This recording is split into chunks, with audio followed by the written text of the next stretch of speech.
do hear an alarm, 2 exits, I believe, either side, and there will be a steward on hand to direct us to where we need to go to place of safety. Toilets are down the corridor. I think they're opposite box 40, so out here and turn left.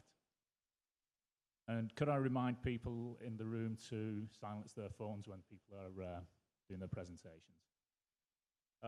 Just like to apologise for people online having to wait, but thank you for your patience, and obviously we're hoping to continue now. Just like to run through, before we get into the running order, I'd like to thank today's sponsor NEXO, a supporting member of the ISCVA, and would also like to extend our thanks to Rich Soper for his support. So let's go ahead or get ahead with the first seminar presented by the PAI group, Paul Adams, Richard Vaughan and Stuart Williams, who will give an inside look at the installation journey of the stadium sign system. Following the presentation, there'll be an opportunity, I think it's about 12:15, to have a stadium tour. Back here around about, I don't know, 1:10 for the next seminar, which again will be another hour or so, and then we'll break for lunch at about 2:15. But anyway, let's crack on, and I'd like to welcome PAI guys. Thank you.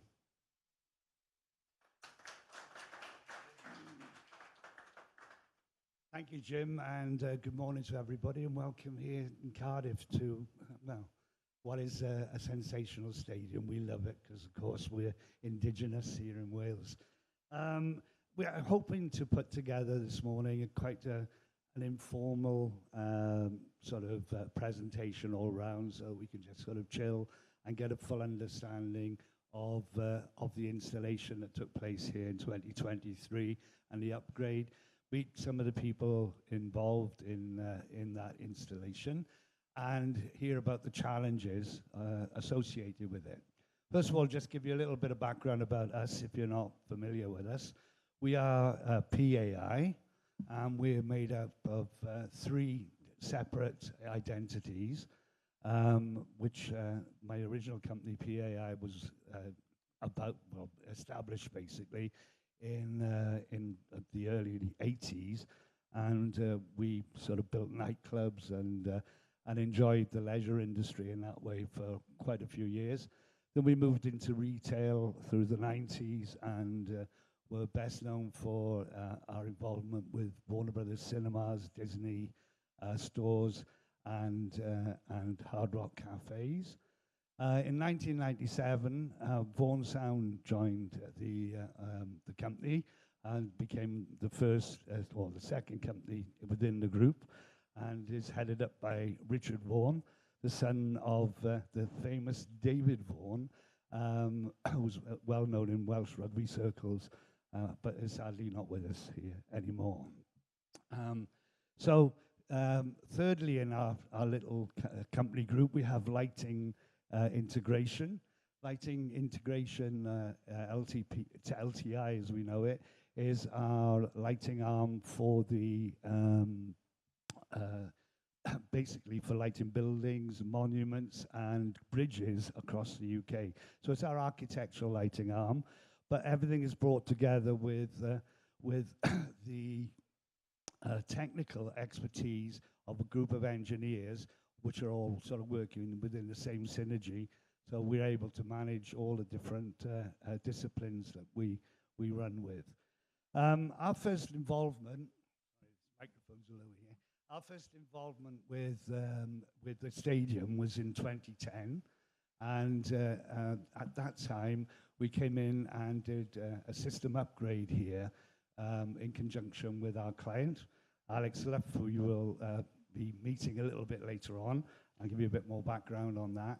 And at the time, we added a digital backbone, digital processing, new amplification, and sub-bass. We also repaired many horns, loudspeakers, and additionally, we provided a new independent sort of mapping of the audio and acoustically reset the entire system, and moved on with a support contract for the stadium, where we supported every event that took place, and provided rolling maintenance. This then led to 2023 and the new Pro system that we upgraded to, which Richard will tell you all about the challenges involved for. Also, I'd like to introduce a couple of people here today. Apart from myself and Richard Vaughan, we've got Stuart Williams, who's our Senior Project Manager, and Stuart is responsible and has been sort of the anchor engineer here from the get-go in 2010. You'll be meeting him later. He'll be organising the tour.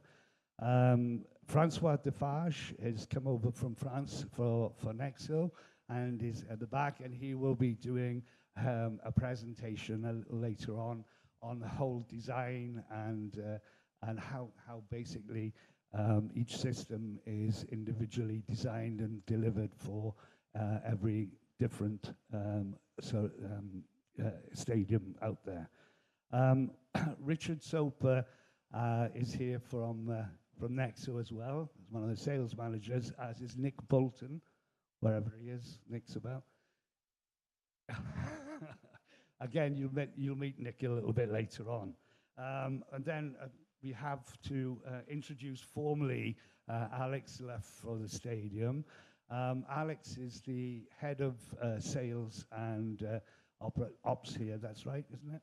And Alex has kindly come along today. He's going to give you a little tour en route to the Royal Box a bit later on for you to hear the system in action.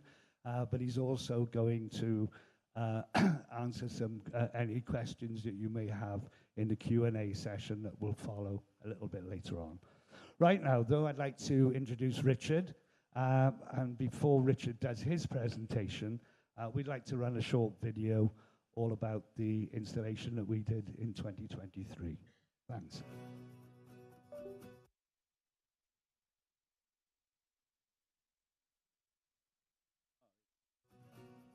The Principality Stadium, formerly Millennium Stadium, opened in 1999 for the Rugby World Cup. It's located right in the heart of Cardiff city centre, and it's the home of the Welsh Rugby Union. We're an elite stadium, 75,000 seats. When fans come here, there's an expectation of the best spectator experience possible. High quality sound is a very large part of that. So we decided that we needed a new, state-of-the-art, modern sound system. When the intention to further upgrade the audio system was announced, we were absolutely delighted to be invited to be part of the design and build process. Over a period of several years, intensive acoustic testing, design was progressed, and the contract for the supply of all the loudspeakers was awarded to NEXO. We've worked with PAI and Vaughan Sounds many times over the years. We know the quality of work that they produce is exceptional. This is a coming together of so many technical disciplines, really.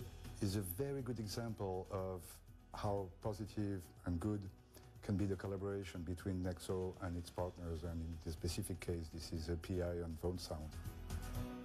The challenge for us here at the stadium was upgrading the system with as little modification to the existing cable infrastructure as possible. We manufactured a prototype for the main frame arrays down at our headquarters in Llanelli, and then invited the WIU down to see the system in operation. Thanks to NEXO's design team, they had a solution in the GOS 12 arrays powered by the highly powered NX amps, which meant no modifications for the 18 main arrays. With minor cable adjustments, we were able to incorporate 10 L18 sub-arrays and 4 pitch arrays. With a custom dolly, the arrays were pre-assembled and netted in the bus bays and then forked into the bowl for hoisting into position. These main arrays are then complemented by the rear P12s and P10s. The VIP balconies have ID24s, and there's lower balcony has P8s. PAI has a great knowledge of sports arena installations, and it went really fast. I believe the entire installation was completed in less than 3 months. Primarily, the system is for public address and voice evacuation, which has to be compliant and has to deliver sound pressure levels and, more importantly, intelligibility into every seat. We were there at all steps, supporting them, and we were there at the end, because this is really the mission that is assigned to engineering support. It's not only about pre-sales, it's also following up during the installation. The value the system brings to the Principality Stadium now is matching, meeting, and probably exceeding customer expectation and promoter expectation about the spectator experience that fans will have when they come here. We know that the system provides top quality sound to meet the standards of both concerts and the incredible atmosphere at rugby matches.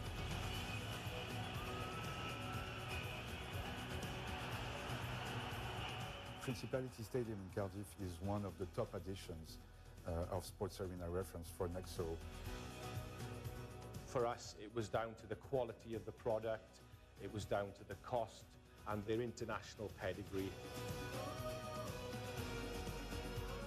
It performs beyond primary safety requirements and takes the sound presentation for every spectator seat to a new level in this wonderful stadium.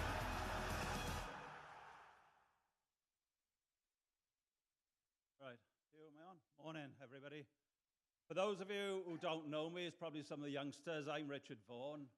I've been also lucky enough to be recently made a fellow of the industry, or the Institute.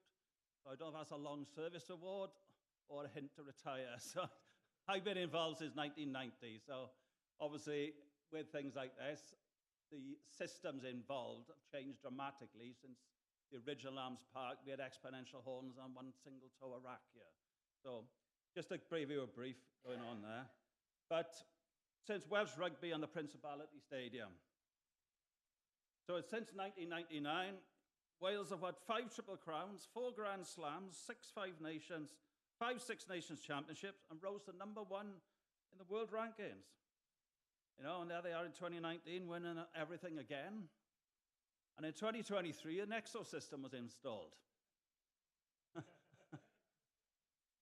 And it's been downhill slide since. So between Gareth and Francois, we think it's an Anglo-French plot. So anyway, but that's a bit of humour there to get it going. So as you know, the stadium's right in the heart of Cardiff, and it is pretty impressive. And if you've ever been to an event, it is superbly. You don't have to go walking miles like you do in other places. You get off the train, and you're here. And if you're lucky enough, you can get a train home at night then. But it's got, in summary, it's just shy of 74,000 capacity now, because they've taken a few. You know, it hosts rugby, concerts, speedway, football. Boxing has been a recent addition as well. If we can get them back off the Saudis, Alex, you know, it's like that. You know, because I've heard some of the events, if you're lucky enough to be here, are tremendous, right? Spread over 7 levels. There's 113 hospitality boxes, several hospitality suites like this and larger ones which keep changing by the day. And it's probably around about 20 to 25 major events go on here every year. So rugby matches have now become almost a sense of theatre as the teams come out, as you'll have seen. And they're pretty much a very, very stage-managed event. So we are involved with that, but they are handling everything then from your traditional male voice choir, a band, right up to live events, pitch-side interviews. There's a lot going on. In addition to that, you've seen the concerts going on, and they've been lucky enough recently. You've had Taylor Swift, Oasis, Coldplay, all serious stadium tours which are going here because of what's going on. But in addition to that then, we've had Speedway, which is another major change. You can imagine a Speedway track appearing out there. We've had monster trucks, and I think from my point of view, one of the most amazing ones was the WWE wrestling, which was incredible out there, what they actually physically put in here from that point of view. And then the other thing recently, the fitness people here, they had High Rocks events on that pitch. They took it out, and they had how many hundreds, thousands of people doing High Rocks here, all the fitness fanatics. But anyhow, as Paul said earlier, we've had an involvement since 2010. I'm not going to go on about that too much now, so I'll be repeating ourselves.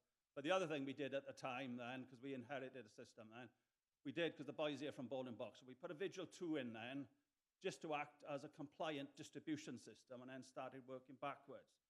But in 2010 then, I was lucky enough to attain the as-fitted drawings, which suddenly became a major hint.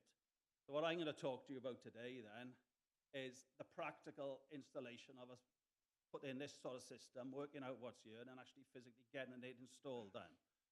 Stuart and Francois will talk to you about networks and all that, because that, as someone who's come from the 80s, as you can imagine, networks now are a little bit past my sell-by date. Right, so in the ground itself, we obviously got the voice alarm back of house. System's working for non-event mode, and then it flips to a main bowl system for entertainment for event mode. It's a 24/7 stadium. So the boys you come into security, they've got their own touch mic, the main fire mic's there. That will flip up to the control mic, which I think we're going to see afterwards over there. And then they've also got, obviously, there's pitch inputs from the tunnel and up on the gantry, where they're actually controlling everything from, because there's a pretty impressive video studio here as well for TV on a match day, which is everything's managed from that room over there. So all we're doing is taking the audio feed out of that. But then on a match day, then they'll be doing pitch side interviews with they take a feed off the BBC and things like that. So there's a lot going on. So you will see that when you have our little visit walk around later. So the current voice alarm now, we've upgraded to a Baldwin Boxall Visual 3. So that's going around the rack. We're in the south now, north's over there, and obviously you've got east there now. So we got 100-volt line racks, east and west. And coming out of that then, we got, I think it's up to 220 circuits in radials going out, all with end-of-line monitoring on them.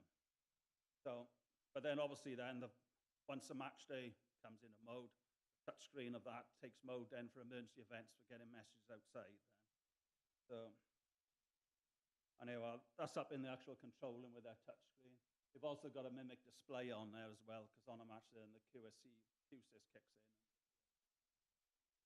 But they've got their set messages, another little thing from our point of view.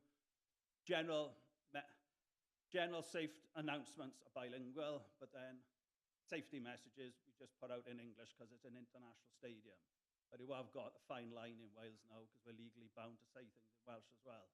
So the monitor and the loudspeakers, in fairness to Tony ourselves, one of the old school engineers, he was having to pick up out of those 220, he had to go and trace them. I know it sounds daft, but he had to physically go and trace those, because this was an install from the 90s, where we had, I think, one circuit coming back onto a big crest amp. I think he had 36 radials to sort out. So working your end of line, so we've gone through the Baldwin Boxall quad amps, then you've got another 4 out of that to minimize your monitoring, and it's worked pretty well now, so we pretty much now know exactly what goes where.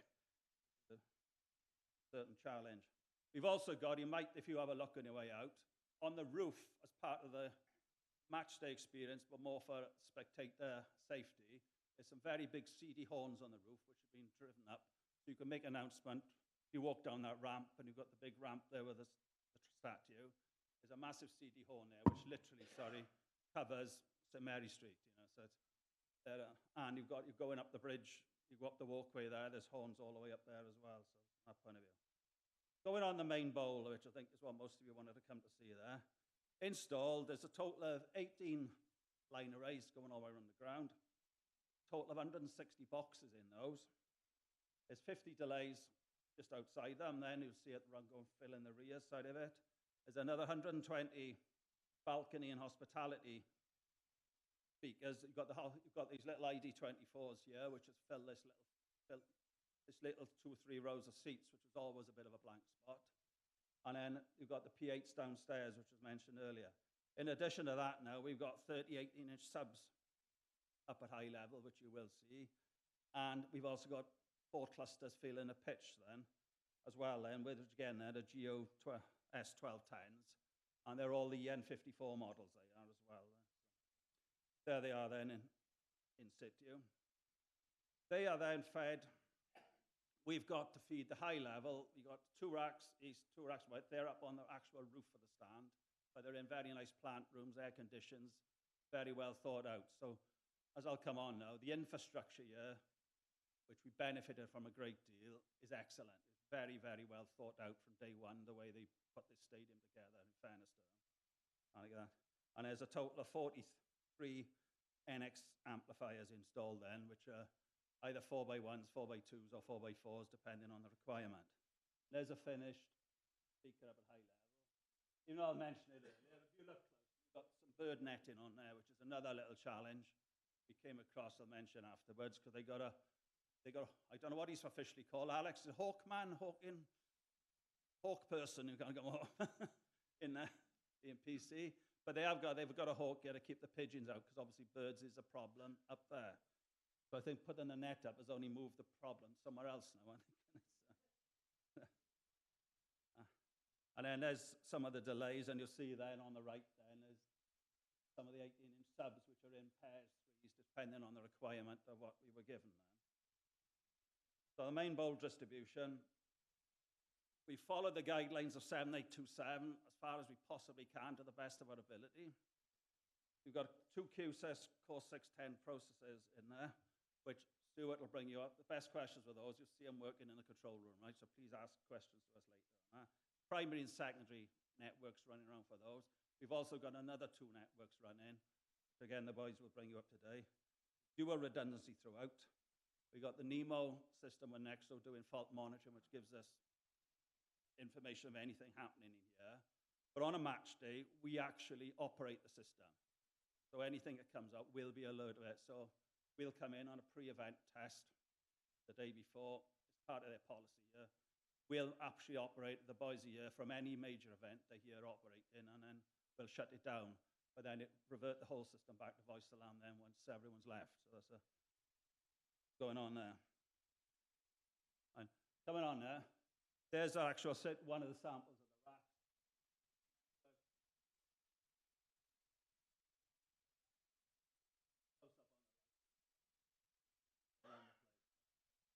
See those, Stu will take you into a rack room later on and give you, those who are interested, and give you a bit more information on it.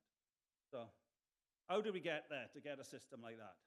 Well, in fairness, after the tender policy processes have gone together, we worked very, very closely then with NEXO's technical team, particularly Francois, Carol back in Paris, and Christophe, who was involved here a lot then. So basically, we'd worked out, we know we've got 66 loudspeaker fixing points at high level around here, which have got really very, very good, well thought out fixing points. As long as you get a hoister, you can raise and lower a cluster quite easily. So in fairness, going back to the 90s when they started this stadium, it was very well thought out. So we haven't had the challenges. Certain time you go in and you've got to bring a Z80 in or an arm, a cherry pick or whatever to get up there, and then you've got to do battle with the groundsman because he won't let you on the pitch, and you've got everything else you'll experience in that. And in addition to that, pretty much at every one of those positions, on the rears there's at least one, every other one is 2. It's a 6 mil and a 10 mil running everywhere from these rack rooms. So from our point of view, we didn't have the problem of having to run pretty serious cables into position because it was already put in place for us, which is a major bonus. Our maximum cable distancing here, saying it quick, is 160 meters. We got 1 or 2 to get down to here, just because if you have a close look later, you've got gantry at the front and a gantry at the rear, and you can get round, and you can pretty much walk 360 degrees all the way around the ground. Issue you've got moving forward will be getting back to the rack rooms, because that is a logistical nightmare, and it would, if you don't scaffold it out, it would be a major problem. When we were going through the design process with NEXO, we came in and we did some RT times, and it was obviously roof open, roof closed, and it was pretty much, when you go to an environment like that, that's just before a concert now, roof's closed, the pitch is in, the RT time then goes up to around about 11 to 12 seconds, depending where you stand in.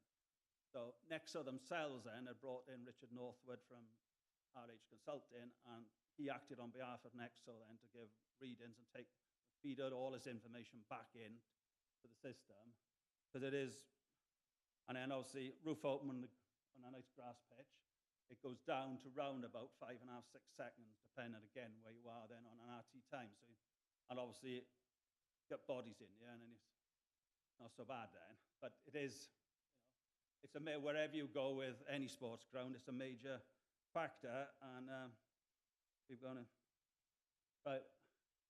Going to the initial installation and planning process, because what we were we've had this, we were then given a design by NEXO, basically said, right, go and fit these 160 boxes up there. So, but it's not as simple as that from our point of view. So we'd put in then a process.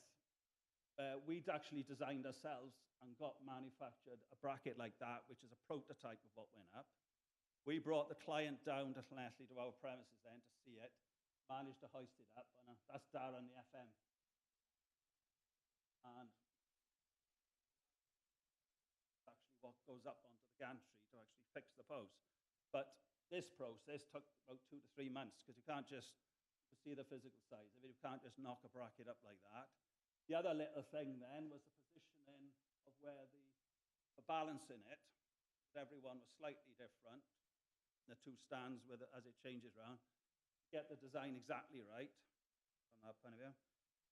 And then obviously we got that prototype done and signed off then, and is it hanging up? So that was then sort of agreed to that, and then we then got, after that process, then get that manufactured by a company who was a structural design, get it signed off by the structural design engineer, and then physically get it manufactured by someone. And then we learned a learning curve then about coded welding, Paul, wasn't it? Was that the term?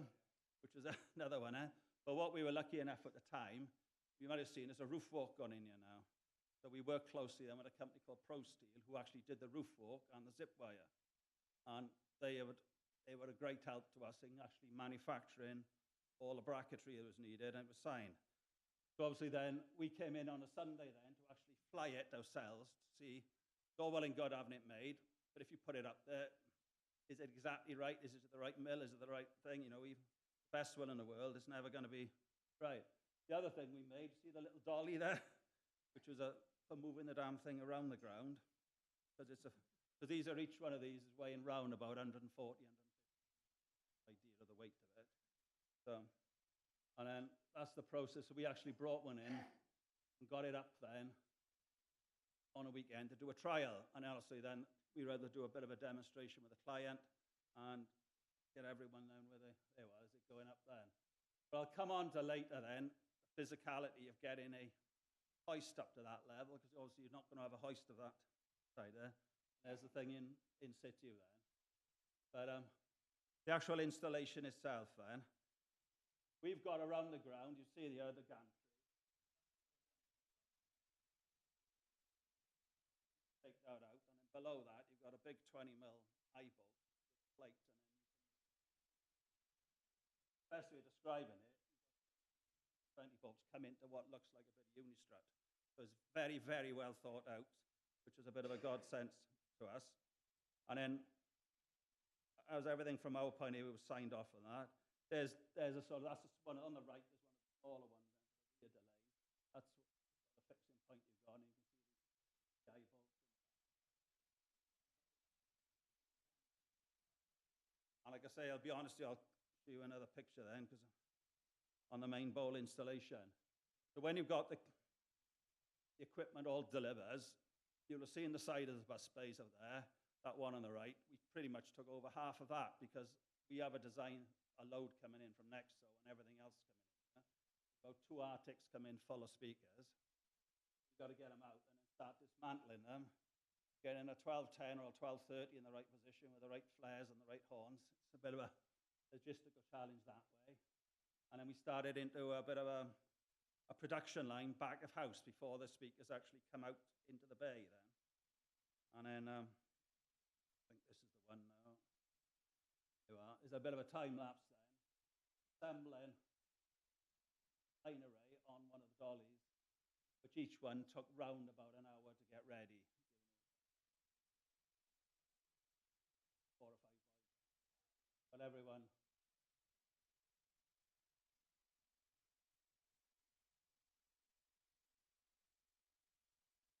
done. And then obviously we test that then back of house and then get it out into position. And then that's our famous dolly going up into position. We actually had to make 3 dollies as well then to actually take the weight so you weren't damaging any speakers, little in there. You could see there, I mentioned earlier, the bird netting was fitted one, but we worked with a folk person on that one.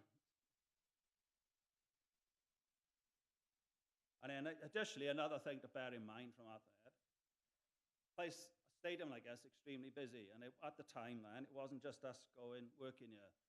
The roof walk going on there, zip wire going in, they're doing new floodlight in, they put in that LED in, and they were changing all the back of house lighting to LED, so with everything. So to do it then, I think we used to have a sort of fortnightly planning meeting, who's working in each part of the ground then, and then we're flying stuff then, and all of a sudden then you'll get someone doing a stadium tour with a load of school kids walking under you and things like that. But it's just a challenge to, something new expect, and I think the beauty of it, everyone got on with it then. There's an example then. That's working at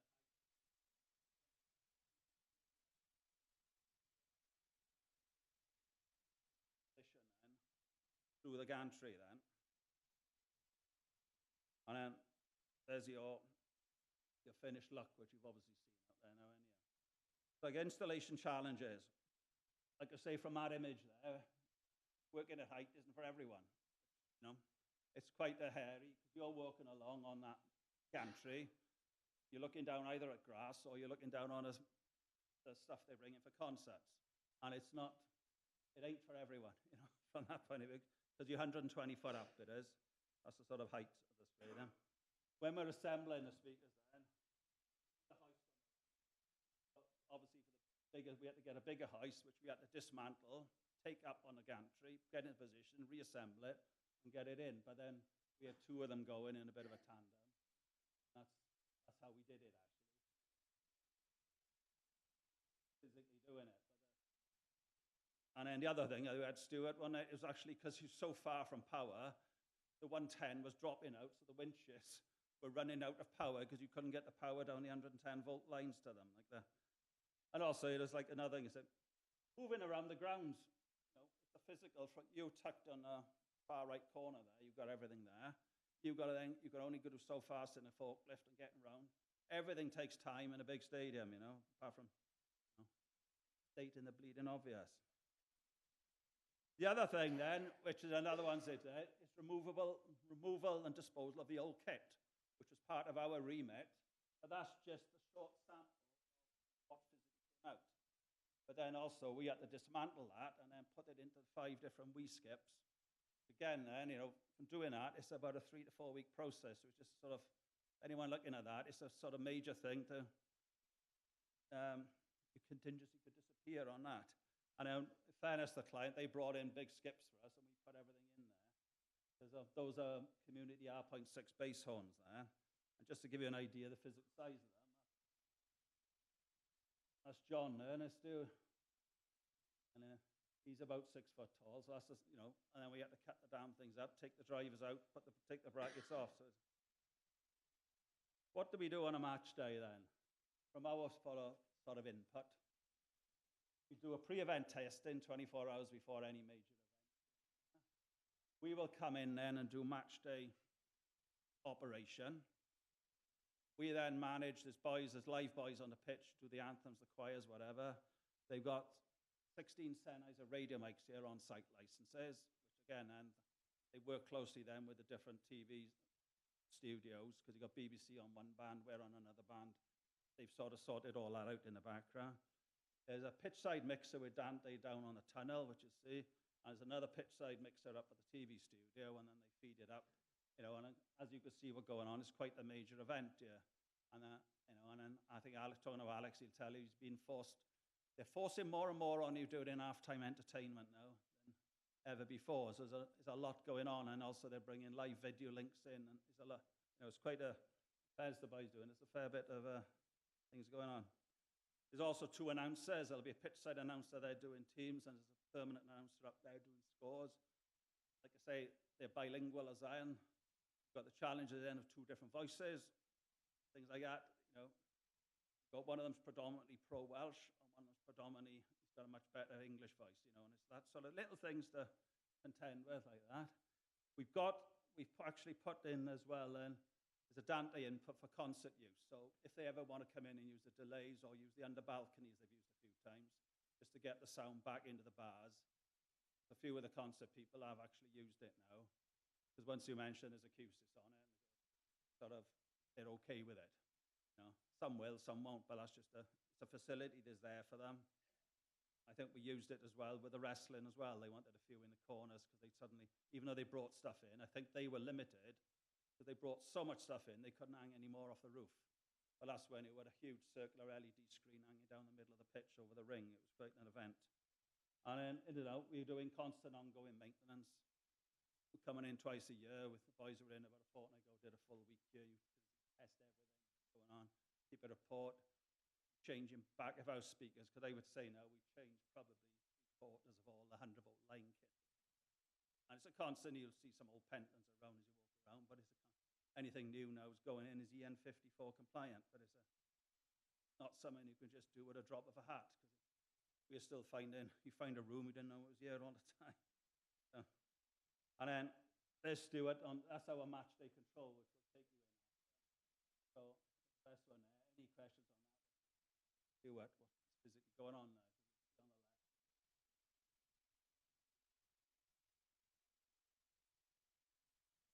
See what's going on. So that'll tell us anything that's physically going on there at any one time. And then from our point of view, we were like in a NEXO had a great involvement from our point of view, which was very, very good. Ball and Boxall on the back of house, 100-volt line, voice alarm side of things. RH Consulting, where Richard Northwood was used, because what we did then, later on, Richard came in after he'd worked for NEXO. He then came to work for us, and then actually came in at the end and took readings and signed it off on behalf of the client of saying what you've got, and we made a few adjustments based on his reports. But again, it's a constant tweaking thing. Cambria Consulting, they were the structural engineers I mentioned earlier. So we worked closely with them with the design of those brackets. They were signing off what's your weight loadings and that, and they would do an awful lot for the client. Pro Steel, I mentioned, were the people who were doing the roof work, but they did all the bracketry for us. And they've done, they're into doing serious steel works. That's the best way of describing that. There's QSC, because we got QSys in there, so Diogo and Ben were a great help. Diogo's done all the, those of you who know Diogo, he's done all the control, processing, design of it, and that's of it. And then obviously Ben from Audio Logic. And then also Alex from a client's point of view, because he's very clear what he wanted, which is help, and you've got questions, go back to Alex. And then Darren Crossman, who's not here today, but Darren is the FM manager, and he's the health and safety manager, and he's the match day safety officer. So we've got a close working relationship with him then. And then sort of final thing, you asked about, because dealing with a local licensing authority, we got a constant dialogue going on with them, because that's been going back since the stadium opened, and then giving them training on how to use the touch screen and what little things like that all the time, but it's not something that's going to popped up on my laptop, But it's a sort of thing there.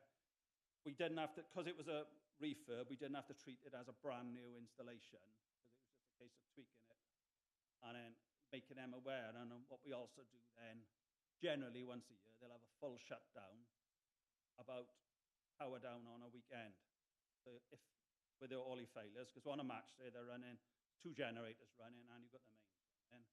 The voice alarm runs off its self-contained batteries, and they got a battery bank here. So it's pretty, unless you had a major catastrophic failure, shouldn't lose power. So generators are running in tandem, and then the mains is almost a third fallback. So, and then all that systems were in place where we got the racks, so we didn't have to, again, then we didn't have to worry too much about that, because that's the sort of client-supplied thing. So that, from my point of view, we're giving you some idea of what was involved in actually physically installing such a system. The high-end technical stuff now, Stuart, Diogo, because I think you'll pick up on that later, but if you want to fire us any questions now, I know how we want to do it. If there's any, Jim can come in and bring them in. And answer it. Yeah, thanks for that, Richard. Brilliant presentation, lots of information, really informative, and I think for me, sort of seeing the video of the guys on the dolly sort of building the arrays up was really interesting, and also just to understand the kind of scale of the commissioning, looking at all those community horns, etc. So yeah, brilliant presentation. Thank you for that. So yeah, I think we can invite some questions. Do we invite them from the floor first? Yep, so if anyone's got any questions. Yes. Sorry, we've got a mic there for you. Cheers, thank you. Hi, Richard. You mentioned earlier about the fact that one of the drivings for it was to increase the experience for the customer. Yeah. Was that the main driving force for what happened here, or was it an upgrade because of old age, or a change in requirement? Well, I think it's, in fairness, the kit itself was 99 it opened, so in a place like this, you're probably going before that. The amplifiers are getting tired, you will lose it. Speakers, when we changed it in 2010, in fairness, weren't many drivers lost of there was community in before. There weren't many, but it was a bit of reconfiguration going on there. Bigger issue we had there was cable losses. Right. Because of the amplifiers they had back of the room, like I said, up to 160 meters away. Some of them, they're not, if you're putting the amplifier right alongside it, great. But if you're 160 meters away, you're not getting a lot coming out of it, which was an issue. There was a bit of, there were external crossovers, which we changed then to individually driving them. But yes, it was 25 years old, and it had timed out. And also, there was other stadiums overtaking them as well, because they were what the experiences and what they're trying to do on the pitch. Sure. You know? Also, I had another question as to what happened to all the old kit, because my van's empty, but you've already got rid of it. So that's a shame. 5 skips. You know, it's all, like, we do it in work now. You think, oh, it's great to keep that. It's great to keep that. And you look at it then 2 years later, and it's still bloody there, isn't it? We're all in the same boat there. So, Thanks, Richard. Cheers, thanks, mate. And there's no Inter-M installed on the system. Got any more questions from the floor? Yeah. Rav? Got a Hi, Rav. mic coming to you, Sam. Yeah, I was just wondering with the line arrays, because presumably there'll be some events that are run here which don't have full capacity. Yeah. Do you have the ability to kind of disable certain boxes within the line array? Is it kind of modular? Well, that's where Francois, I think, will come in now. When we go outside, they'll give you a much better idea, because we're going to have a screen over in the box, and they'll show you what it's capable of playing with and that, because you've got Francois, Richard. Am I right in that now? When we go over there, they can give you a full idea of what you can cut down, because we often get asked to do that. They play a finals day here, and you'll only have 2,000 in here, so it's obviously a challenge. And then last week, Alex, you had the open training day, didn't you? They open up the lower terrace, and then it's like half-term week, and they just do an open training session. But we'll just feed it low down. We don't have anything flying around at a high level. Okay? Richard, you said Oh, sorry. you said earlier that your voice alarm system, the Bolden box alarm system, is for all the back of house and in internal areas, and that you turn the match day system on, the ball system on for match days. How do you cover people that are working on maintenance in the bowl during that time? Is there any coverage for them? Yeah, well, on a match day, and the stadium will actually, the two will interface together then. So you could still make a voice alarm announcement into the ground as required without a problem there, because you've got from the mic, we don't actually physically switch it off, but the things we do shut off are obviously the fire alarm contacts, things like that. Okay. It's a lot more control now than it was before, because we did I think, and also you're trying to deal with, because they've got an interface going into every rack as well. But now with the newer system, now we're only going into the lower level racks and the control room. But in the bowling box or voice alarm will go through the NEXO without a problem. Yeah. When you need it to. Okay. Thank you. Is it Brew at the front here? Yeah.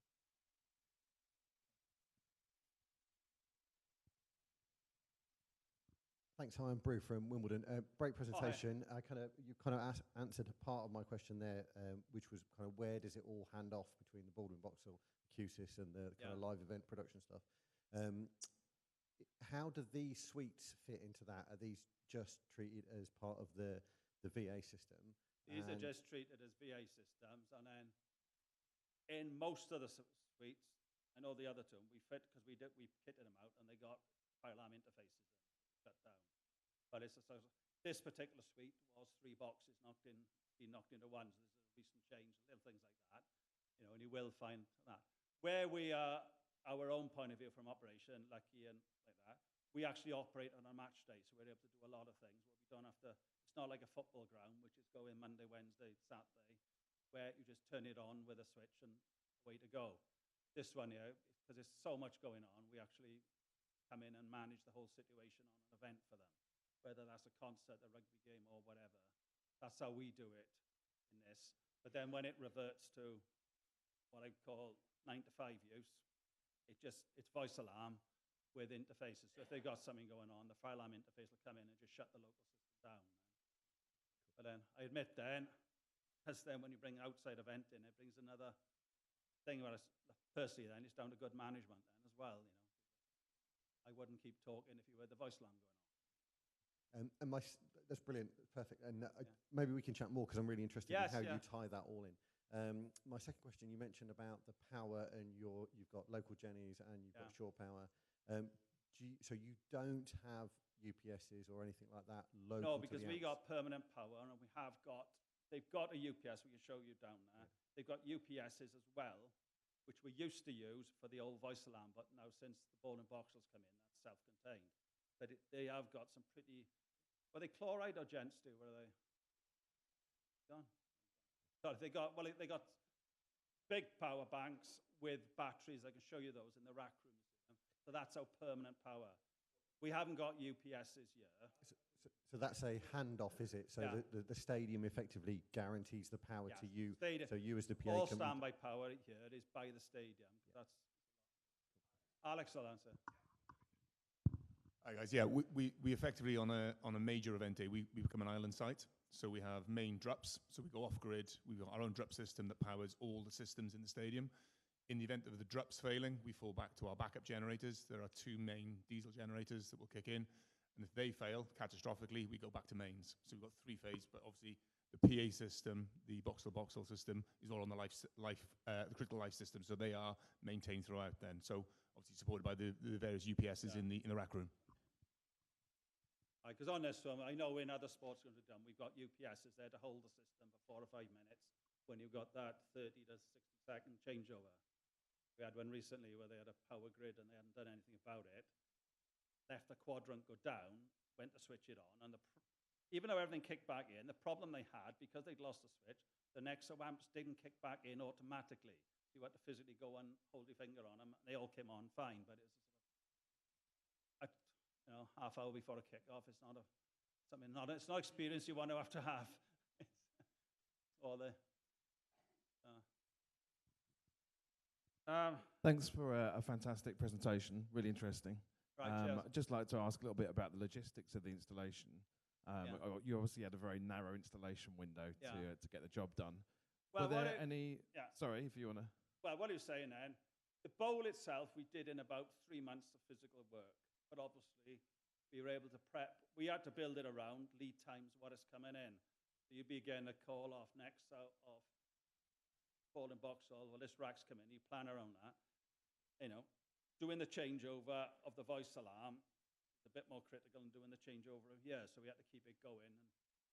But because the racks came in ready-made, we were able to keep it down to a minimum. You'd only lose a day, maybe 2 days maximum of a side of the ground on the voice alarm. In the ground itself, the physical work was about 3 months, we reckon. But on top of that, there was probably about another 2 months doing rack preparation, but rebuilding the racks upstairs and down. Because we had to, obviously, when you see the location of where the actual rack's on, it's either a case of rebuild them or get a crane in to get them up on the roof. So it shows the format. And then I would say the total project was probably around about 7 months. We had at the end then, like I say, finding 200 end of lines, of which you probably know where 100 of them are, but then finding the last few, the real find. But you've got to have someone there, Tony's old dead 100-volt line person who knows how to trace faults. And then there was another thing there, and you find little things then, get the earth in with the ball and box, and you need the earth to come back with the neutral. So we had to do a few earth for monitoring against cable tray, things like that, because anything like that, you'll all have the same school when doing 100-volt line with electricians putting them in. They're quite convenient for forgetting to put certain connectors on for you. Connect red to black, and then that transformer's got a purple, so I'll put that one on as well. So it's usual, nothing, you get your impedance meter out, and it's just a case of patience then. And then, like I say, we were able then, as you come in, do a lot of preparation back of house. You can see what we were doing, put in the the line arrays together. And in fact, it's down to good management, because sometimes you'd have, right, you can't work in this corner today. Well, we've got this. Let's make 4 clusters up and things like that. You know, it's a case of. Were there any particular curveballs with that you had to navigate? Well, just lead times and working with that. You know, it's lead times and that, because we were right at the start of Brexit as well, which didn't help. And then Paul's on the phone to Gareth and giving him hell, and then, you know, onto NEXO, and then where's your stuff? Oh, it's in customs. Or it's little things like that, which were, you know, curveballs. The other one who was saying that, like, even though we've gone on the infrastructure, another one picked you was the wind effect, or the wind factor for your bracketry and all that, which, in fairness, the structural engineer comes back and asks us those very questions, and then we were able to get that information of Darren, because they've got a wind factor here, which obviously they're taking when the roof is open. So even though you think it's enclosed, there is a fair little bit of wind up there and things like that. So that's another, you know, talking about curveballs. Like I say, bird netting I mentioned. And like I say, the other whinge I said was lifting that bloody hoist up onto the gantry, because this hoist is about 7 foot high. So we had to take it apart, get it up there. And 110 voltage was a problem as well, because even though you put your transformers up there, there's limited power up on a place like that. And when you're running 3 or 4 long extensions together, you didn't have enough current at the end to drive the bloody hoist. Things like that, you know. But it was sort of, when you got the boys are experienced, and you got someone there to think for themselves and get over it, which is a great challenge, you know. It was a great result for us. You know. But I think lead times was the main challenge, especially at the time we did the job. Are we off of time, Jim? I think that we probably need to wrap it up right, on that. But have we got time for a couple of online questions? Yeah. How do we, somebody relay those through to me? All right.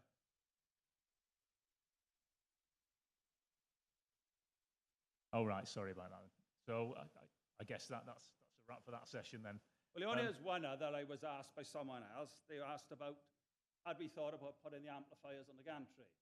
Well, hopefully I've answered it there, because the infrastructure was a no. But the other question we had, because we did think about it, was getting more power with the subs, was we were given weight restrictions. So lack of primary and secondary power, which we just mentioned, and physical size up there, because they were in the middle of doing this floodlight upgrade, and any spare space was being taken by the lighting voice controllers, because they've got, when you see it, they got full coloured LEDs. There's a fair amount of switchgear gone up there. And I think, Alex, you've had a Wi-Fi install as well, haven't you now? It's been upgraded, which, yeah, they've had, you look as the panels are up there and all that's going in. So everything had a major, and the other one, from my own personal point of view, you've got your racks out there, which are all accessible. This particular place, once the gate's open, you can't go on the gantry, end of, you know. You've got to go up there and reset an amp or reset a switch. Unless you're part of the Marines coming in with the flag and abseiling down the front of the stand, you ain't going up there. So it's that's so hope I've given you a pragmatic view of what went on and when we did it, you know, from that. So thanks for that. Thank you, Richard, Paul, and Stuart. Fantastic presentation. I think now we're probably going to mobilise to do the tour. Not quite sure how that's happening. We just meet in the follow Alex. Okay, so following the demonstration, I think if we could get back here, I don't know, 1:10. Obviously, people online, if you can join us back at 1:10, that'd be fantastic. Thanks for watching. Thank you.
Jim, I can start? Yeah, please. Right, welcome back everyone, and welcome back to the people online.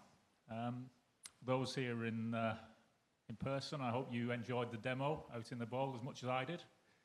So we can all agree it's quite impressive in terms of clarity, especially for a non-occupied stadium. Just an announcement for people online before we introduce the next seminar. Sarah and Ros will be monitoring the online sort of chat, so if anyone's got any questions, then please feel free to add those to the online chat. So just to introduce the next seminar, it's by Francois Defage, who is Engineering Support Director at NEXO. Francois is going to talk about his long expertise in stadium design, and I'll hand it over to you, Francois. Thank you. Thank you very much, Jim. I'll do my best for the people that are online to really keep my microphone close this way, so that all is clear. Well, thank you, ASV, thank you, Alex, thank you, PI, for the invitation here. So this presentation is a little bit about sharing the experience we've been having over the years with stadiums. And maybe I will start, before I move to the next slide, with I'll try to be as short as possible, but with a little bit of a personal experience. Something like 30 years ago, if you remember, the Soccer World Cup, the Football World Cup was organized in France, right? And we had the Stade de France, which was a project. And at that time, I was at NEXO doing a thesis in acoustics. And Eric Vincenot, the founder of NEXO, came to me and said, you know, François, instead of this boring theory, don't you want to enter a little bit into practical projects? You know, why don't you do the design for that project so that we can submit it? So there I was. The stadium did not exist. The speaker did not exist. So we had to model everything. You know, it was the alpha, for those of you who remember that. But anyway, the alpha was just a concept at that time. And this is where life takes you sometimes, you know. Had we lost, I would have gone more probably somewhere else in another direction, but we won. And anyway, and we won, and the way the contract was done was that NEXO and the integrator had to be, I'm sorry if I don't know the perfect English expression, we were tied together. If one of the two companies would have a problem, the other one had to take over. And you know what occurred? The integrator bankrupted during the installation. So NEXO had to take entirely over the project. They did not bankrupt because of the sound, they bankrupted because they've been quoting the cable trays tens of miles in such a stadiums, you know, with the wrong reference. And so that was enough to kill the company. At the time, they had to give the proper reference. That's how it goes. But anyway, so suddenly, yes, not only I did the design, but then I had to be in the roof in the Stade de France for at least 6 months to have that thing working before the World Cup. We had the Security Commission coming in November 97. And anyway, so this is to say, and by the end it was fantastic because at that time it was the biggest sound system ever installed in a stadium. Not to put too much credit on NEXO, but at that time they were already scared of terrorist attack and these kind of things. And so the usual sound systems for security could not do the job because they were not loud enough. They wanted 106 dBA everywhere. So it had to be concert system. And so from that time, the level of sound in stadiums really increased dramatically. You know, it's not, for those of you who remember what stadium sound was 30 or 40 years ago, it was essentially about, you know, it was public address for voice, essentially, right? And anyway, so it was great. It's been successful. By the end, I remember I walked in I was telling this morning in the elevator to someone that if you go to a stadium and you walk less than 10 miles a day, you have not been in a stadium, okay? Because that's how it goes. And at that time, so all the equipment was in the roof of the Stade de France. And I mean, for 6 months, I believe, I was there and without taking a single day off until it would work because the pressure was very high. But anyway, so you see that connects me personally a little bit with NEXO. This is what really took us to that business. And in fact, gave us a good deal of understanding, not only about the design side, but also the integration constraints. So anyway, so that's a little bit of the story. And so maybe what I'm going to say here is kind of basic, but let's still review it, you know. What is the need for sound systems in sports arenas? Safety, that's the first fundamental thing, is that sound and video today are responsible for the safety of people, which means that at the times there's an incident, the message must be intelligible, because if it is not intelligible, it will add to the panic and to the stress. So it has to be clear, it has to be... So that's, I would say, that's the first top responsibility. It's people's safety. Then, of course, we need sound system to entertain the audience. So, for example, here, you can see opening and closing ceremonies. We had the Olympics last year in Paris. The closing ceremony was at the Stade de France. So, yes, for this kind of events, we need a good quality sound system. It can be DJ music. I'm going a little bit beyond the stadium focus, but for those of you who are familiar with ice hockey or basketball, I mean, there's a DJ mixing, and there is sound all the time. In every interruption, there is sound. So music is definitely fundamental. Anthems, okay, in football, when we have the Six Nations tournaments, yes, there are anthems being played. Depending on the sports, in the case of football, it's interesting because during the game, there's not that much. There are the announcements for the goals, and there are the announcements for player replacements, and this is essentially it, okay, during the game.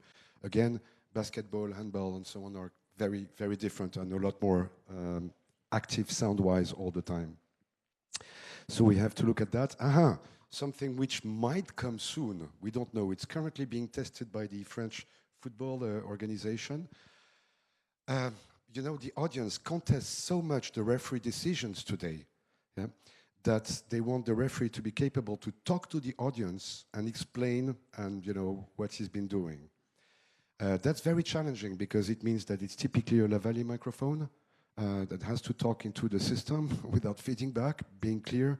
It adds a level of complexity to the intelligibility because, of course, we have the sound now feeding directly into that lavalier microphone. I'm not sure if it will occur.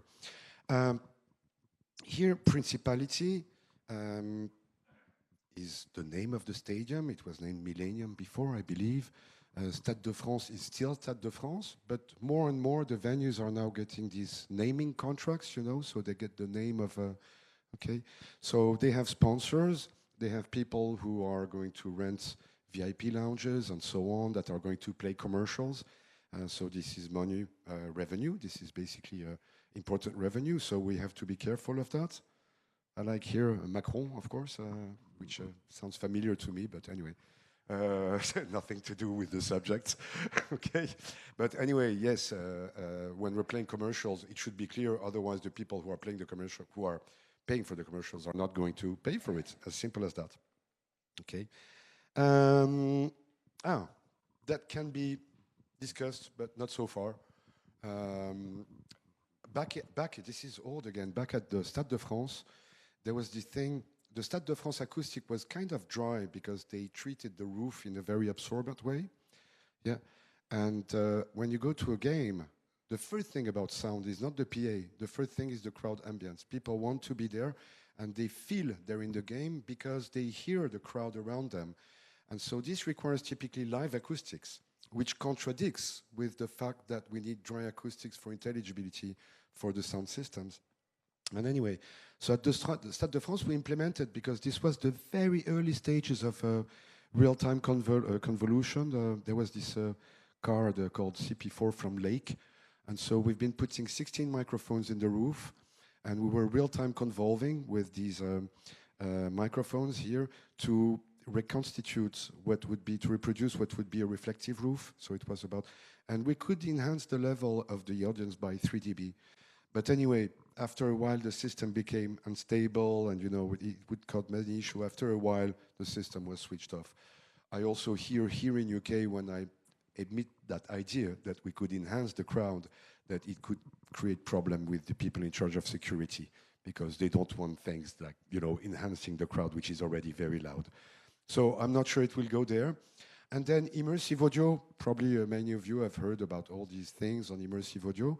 So for sure, at some moment, immersive audio will enter, in venues, but it's going to take a while, I believe, really a while. And one of the reasons it's going to take a while is that today all the algorithms for immersive audio are not for the audience outside the speakers, but are for audience inside the speakers. So the algorithms which are being used today for immersive audio are not applicable, literally, to stadium. But for sure, at some moment, I don't know, because there are strict regulations, but the fact that we can hear the sound of the ball, the fact that we can hear what we hear on TV, you see how the sound has been progressing on TV for the games. We could imagine that at some moment there will be some live caption, live caption, you say, that could also help the audience to be closer to what's occurring in the field. But anyway, not today. We have to be, when we design, we have to be cautious because there are different rules in terms of SPL requirements, instead of what is being allowed to be played in the system or not, because the PA can eventually have an influence over the game. So, for example, in NFL stadiums in US, there are super strict rules. You cannot do anything you want. NFL, that I know, is the one with the highest dBA requirements. They're really typically around 110 dBA permanent. Okay. When we look at FIFA, UFA, we're typically around 105, 106 permanent. Again, permanent RMS, not peak. But anyway, baseball is less demanding. So anyway, again, when designing for a stadium, we definitely have to be familiar with the rules that are being applied and the standards that are being applied to the different sports. Should the sound system in a stadium complement, substitute a touring system? That's a difficult one. You can see here an example, of a front of house system. And yes, eventually these clusters, or even these clusters, are not going to go all the way down. But, there is something when we use systems as delays, is that there's a fundamental point, which is that the direction of the main PA and the delay speaker should be, significantly the same. I cannot time align systems which are going this direction and this direction. Or I cannot time align a system which is this direction with a system which is going vertically this direction. So the reality is that, yes, sometimes, including here at Principality, the house system is being used as a complement. But you see, if you look at that picture, it cannot be these side clusters. It's going to be typically the top cabinets of the clusters which are opposite to the stage. See what I mean? And this is the only place where we can use and actually properly time align. Otherwise, we're going to create echoes everywhere. And then there is a second question also about that, which is very sensitive, is that all these stores, they come with their own equipment, and they do not necessarily want to connect to the house system because they don't know, they don't have the time to check how the house system is working or not working and so on. They don't want to, how would I say, take the risk or take the chance of having something they don't control. So anyway, but yes, typically it can be used as a light complement, but definitely not substitute to a front of house system. So when we design, clearly we design for what's going to occur as sports events in a normal configuration, with some exception I'll talk about later. But anyway, so all in one, it's about engaging the audience into a unique experience. This has been said by Alex, this has been said by Richard. It's really, sound is about, bringing emotions and improving the involvement level of the audience into what's happening. Okay, so then we're at NEXO, and we hear about a stadium project, and we receive a plain view of a PDF, and that's all. And no, this is not, if we're really considering doing a stadium, we will not design just from, a plain view from a PDF. This is clearly insufficient. So what do we need at the time we start designing? Well, we need clearly a very accurate model. Okay, this can be 3D SketchUp, can be AutoCAD, can be Revit, can be, but we need something very accurate. When I'm saying something very accurate, I'll go over it afterwards. No, I can go on it now. So we need to know the available cluster locations, of course. We need to know the rack room locations for everything which relates to cabling.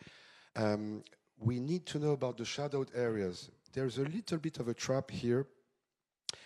Quite often, the acoustic models, yes, are eventually oversimplified. We don't need this level of detail to make a proper acoustic study, etc., of what's going to occur in the stadium. But sometimes there is a danger of oversimplifying. If you look at Principality here, of course, we're going to look at the under balconies, and clearly there are shadowed places which can be immediately identified. That's no problem. But quite often, and this is the case if you look at the VIP lounges over there, and these do not necessarily appear. Over the VIP lounges, you have plexiglasses.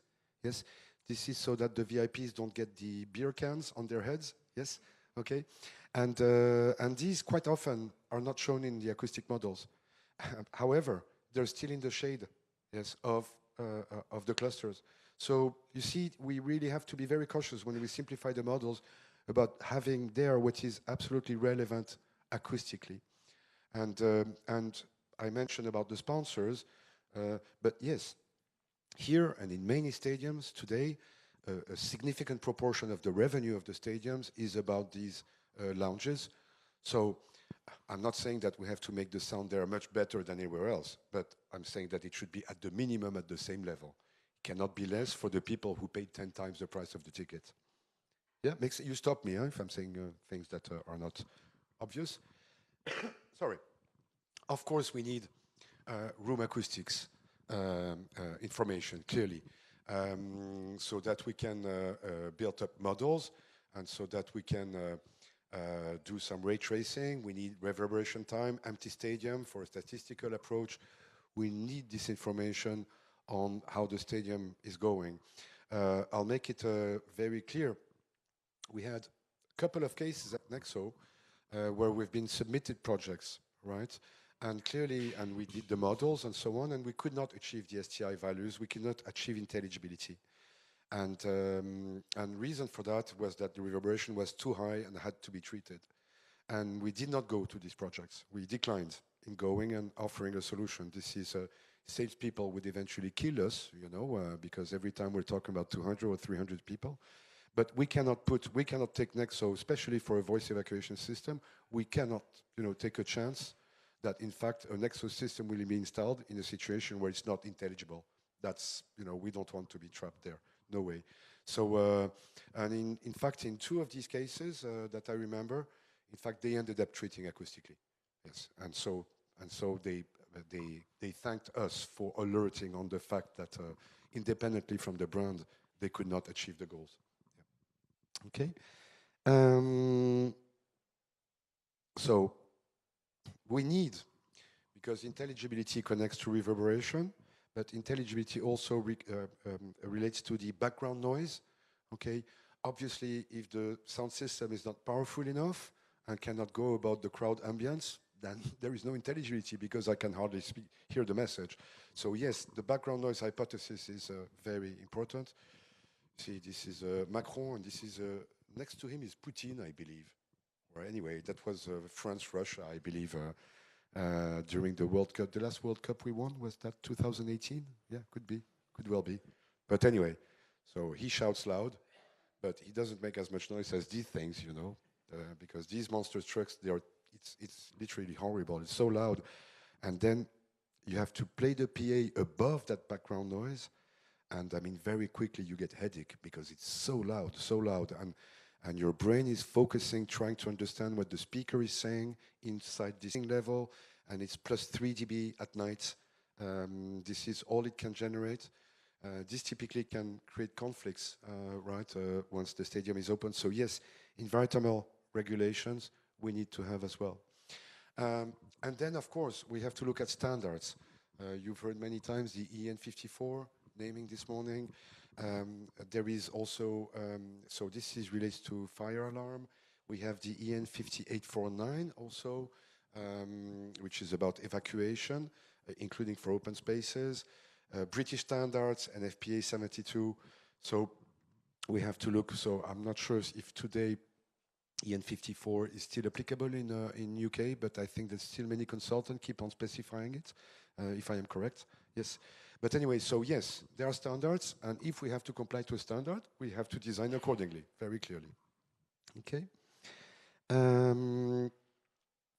And this was mentioned also this morning. If the installation is outdoor or semi-outdoor, we need weather conditions. That's super important. Back to the Stade de France. Again, I'm sorry to go back to that example, but we had a tempest on the 26th of December 1999, just before the celebrations of year 2000s. And in the wind, under the roof, the Stade de France is open below the roof. They measured winds of more than 200 kilometers per hour. Okay, it happens once. It happened once in 30 years, but once is enough. So yes, we have at NEXO, all our rigging systems are certified by TÜV, but they're certified up to 72 kilometers per hour.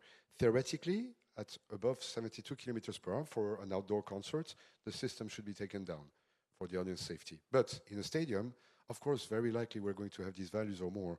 So yes, we need the assistance.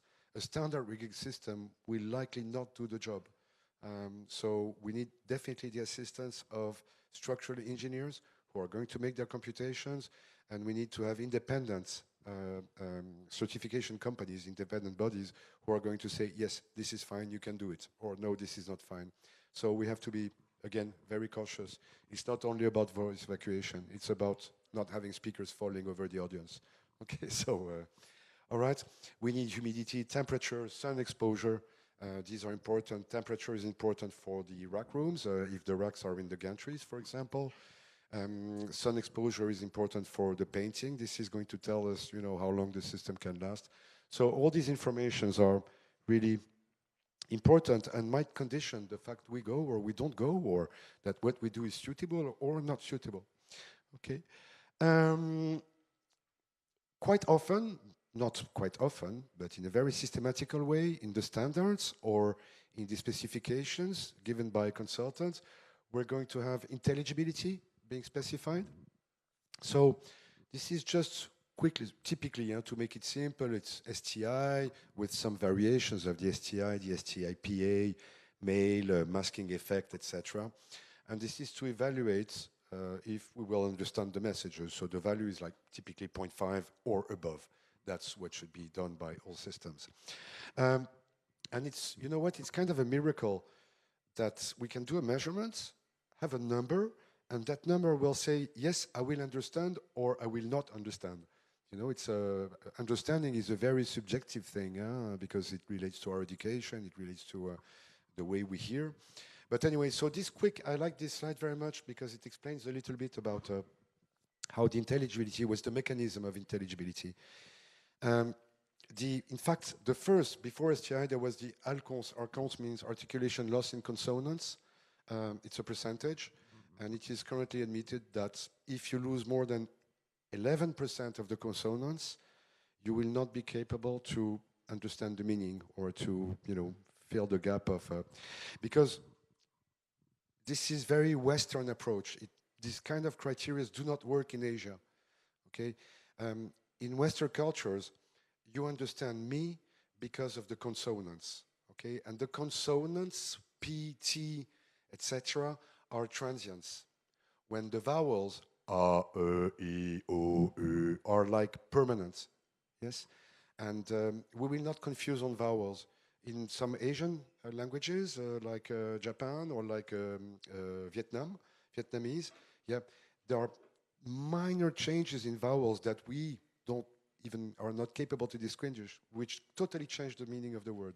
So anyway, so you see, these are the transients, these are the vowels, yeah?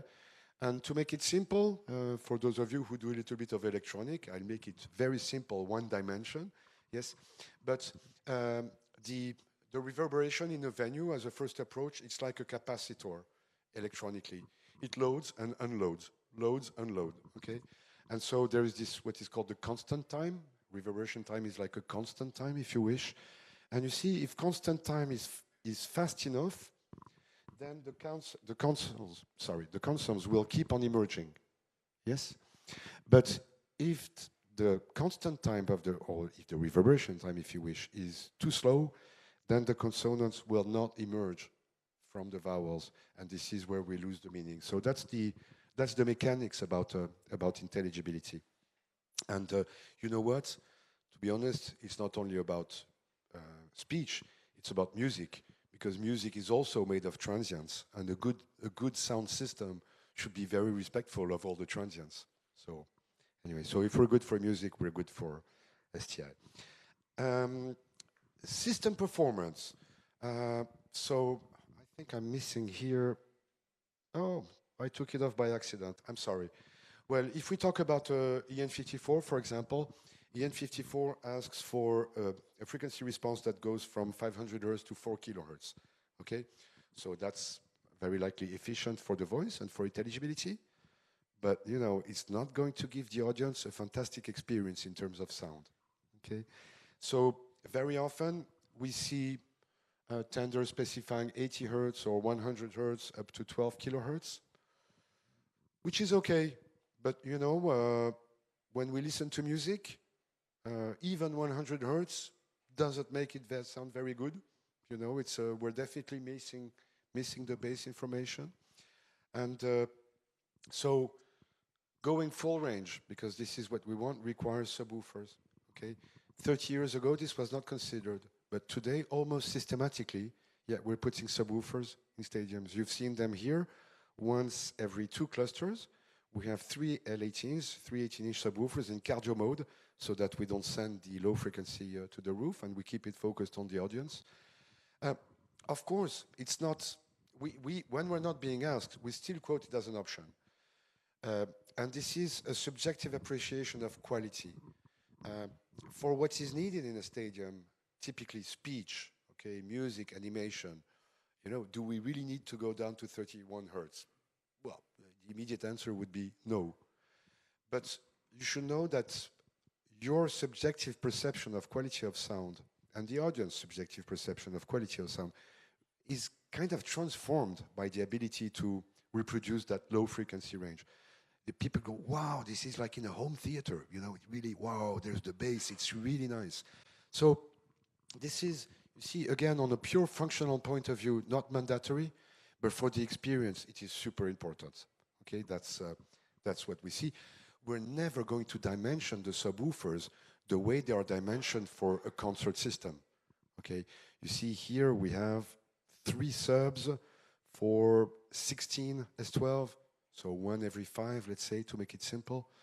This is, we're not going to play the subwoofers at maximum level at a 106, but when we're playing music at a good level, when we're playing commercials, when we're playing the videos you've seen here, you've probably heard in the video, you know, yes, there is this, the last octave is there, and this is really, really nice. We need, we need targets, okay, for levels to be achieved on the stands and on the pitch. How it should be measured, you know, we need calibrated sound level meters, you know, so that we're not going to argue for 0.2 dB and everybody is agreeing on the value, okay? We need to consider what is the test signal that should be applied, pink noise, filtered pink noise, AES 75 and music noise, etc. We have to agree on what we do there. And I wrote here for the pitch, but I will talk about the pitch a little bit later on. So system performance, okay. When we design at first, we have to look at the coverage consistency. We at NEXO, we typically, when we're looking at the coverage consistency, we don't look at dBA, we look at the summing of the octaves from 1 to 8 kilohertz, because the appreciation of a coverage of a loudspeaker, if I walk this way or this way, is very much where my ear is the most sensitive, okay? And this is in the mid frequencies. When I hear the high frequencies dropping, I say, oh, I'm off coverage, okay? But there are very few cabinets, if any, that really control at 200 hertz or 500 hertz directivity. And we're not going to evaluate, we typically evaluate the coverage of a speaker when the mediums and the high frequencies are dropping, okay? So our coverage, our first coverage evaluation is a focus there. And then we will move to dBA to see the consequence and to see how consistent we are in terms of dBA values. Okay. We should talk about speaker position. You see, this is a little bit of an ideal case. This is a 360-degree arena, essentially with a strong focus on basketball, if I'm correct. That's in Prague, in Czech Republic. You know, color maps are really nice when you look at color maps, but there are many things the color maps don't tell you, okay? And one thing clearly, especially when we go to intelligibility, and when we go to the pleasure of the experience, you know, we have the cone of attention, okay, which is in front of us in terms of audibility. If I hear a voice behind me, typically I'm going to move this way to have that voice. So it's not pleasant having the sound coming from the back. We typically much prefer have it coming from the top, or, you know, or preferably from the really front. This is very challenging in US stadiums, because in most of the US stadiums are not covered, and you have no other choice than putting the speakers at the back. It's not very nice for the sound experience. And the intelligibility, if the sound is in my cone of attention, coming from the front, is definitely higher than if it comes from the back. Yeah, but no STI measurements done with an Omni mic or no STI color plot is going to show that. Yeah. Okay. So about the weather conditions, I mentioned wind and so on. We see there's a little bit of confusion, I believe, on. There is this trend of saying, oh, okay, the speaker has to be outdoor and should be IP55, IP56, or whatever. This is far from being enough to say that the cabinet will stay outdoor for 5 years without any problem. Because IP is only, it's one standard, which is about the exposure of the electrical parts to dust, solid objects, or liquid. Yeah, but it's not going to tell if the box is going to rust or not. We have pollution, we have sulfur pollution, we have salt pollution. We have the sun is maybe one of the worst enemy for wood cabinets. Okay, so you see, you have all these parameters that you have to look into if you want to make sure that your cabinet is going to last for typically 10 years, because a sound system which is installed in a stadium is there for at least 10 years, okay, if not 15 or 20. Okay, so we have to look at all these aspects. And obviously, you know, at the time I did my hundreds of miles into the roof of the Stade de France, this would not be accepted today any longer, okay, because we need software, and we're not going to ask the sound engineer to every day go walk, check everything. He has to get that information at the console. Okay, so in the control room, he will have all the defaults and he will have all the controls. So we need that. Redundancy, very important. So I'm not going to go too much into a network thing, but anyway, fixed IP, protection of the network so that nobody can connect from the outside, okay, which caused some problems to Rich and myself this morning.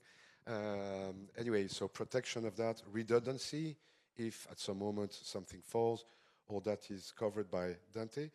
We have something which is nice at NEXO, but has not been implemented here.